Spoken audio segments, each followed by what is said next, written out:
गाय का दूध पिया, तुम उसको कहते हो माता कैसे हो गई? अरे तुम्हारे मुंह में कीड़े पड़ जाएंगे कहने वाले, और देश की जनता जाने तुमको भगा के यहाँ से नहीं दम लेगी, कोई नहीं रहेगा सनातन विरोधी, देश विरोधी कोई नहीं चलेगा, समझ के बस।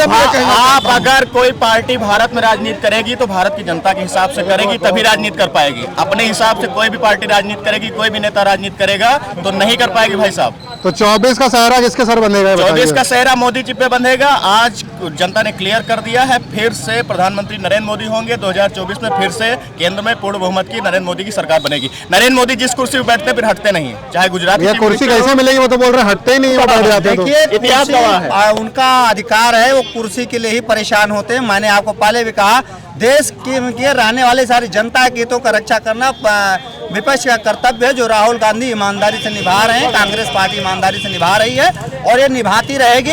रही बात, आप 2-3 बातें कह रहे थे, क्या सनातन की बात कर रहे थे, सनातन पर कांग्रेस ने कभी हस्तक्षेप नहीं किया है। कांग्रेस के जो सहयोगी हैं स्टालिन, उनकी पार्टी, उन्होंने किया और इधर से कोई प्रतिक्रिया नहीं आई।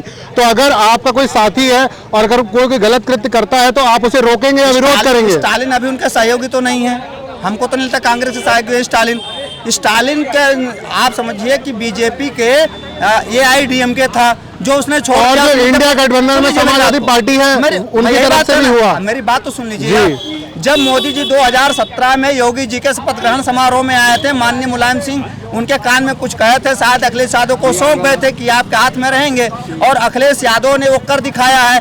BP सिंह की मूर्ति उत्तर प्रदेश में लगाने के बजाय स्टालिन के वो तमिलनाडु में ले जाकर तमिलनाडु में ले जाकर लगा दिया है, और उसके मुख्य अतिथि भी रहे, स्टालिन से उनका संबंध रहा। और AIDMK और DMK आप समझिए बाप बेटे की पार्टी है। ये AIDMK करुणानिधि थे और DMK स्टालिन की पार्टी है, तो बाप बेटों का वहाँ पर गठबंधन रहा। तो आप कैसे कांग्रेस के उनसे कह सकते हो स्टालिन है? तो निश्चित तौर पर बीजेपी एक भी पार्टी बनाई हुई है किसी तरीके से कि कांग्रेस को गाली दिया जा सके, जनता को बेवकूफ बनाया जा सके, जनता में गलत फहमियां फैलाई जा सकें। तो निश्चित तौर पर कहीं ना कहीं बीजेपी की सोची समझी रणनीति है, और राहुल विपक्ष में रहते हुए जनता के हितों की रक्षा के लिए लड़ते रहेंगे। नहीं तो 24 के लिए रणनीति क्या है? क्या उनको आप हमेशा विपक्ष में रखना चाहेंगे? मैं उनका कोई प्रवक्ता नहीं हूँ, ना उस पार्टी का कोई हमारा ऑथेंटिकेशन है, लेकिन उनके कार्यों को देखते मुझे लगता है कि देश के रक्षा के लिए और जो सत्ता पक्ष है उसके कर्तव्यों का बोध हो कराते रहेंगे।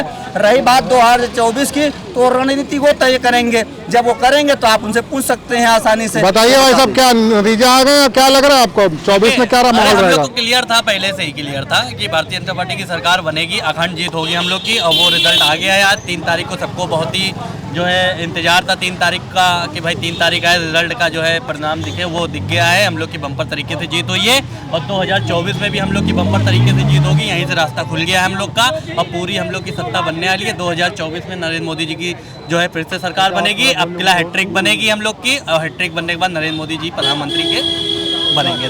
भैया एक थोड़ी बात हमारी भी पहुंचा देना कि पिछड़ों की बात करने वाले, समाज की बात करने वाले, एक ही परिवार में सिर्फ पिछड़ा वर्ग आ गया, और एक ही जात में और सारी जातियां खत्म हो गई पिछड़े वर्ग की।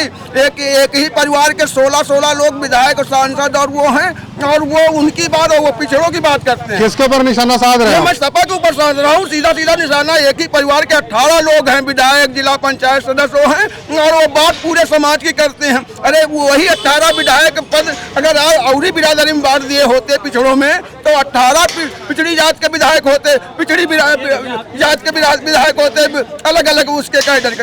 तुमने तो उसको प्राइवेट कंपनी बना रखा है। 30 साल से एक ही राष्ट्रीय अध्यक्ष है, वही कहानी कांग्रेस में है, जनता जान रही है। वहाँ भी अगर राष्ट्रीय अध्यक्ष, वहाँ भी अगर सरकार बहुमत में आएगी तो प्रधानमंत्री वही गांधी परिवार बनेगा। गांधी परिवार कोई पीछे लग्गू जिसका एक वोट नहीं, जिसके गांधी का एक भी खानदान यहाँ नहीं, उसको 60 साल किसके लिए तुष्टीकरण की नीति पे वो देश को बांटता रहा, और देश पे राज कांग्रेस करती रही, जिसका खामियाजा जनता जान चुकी है।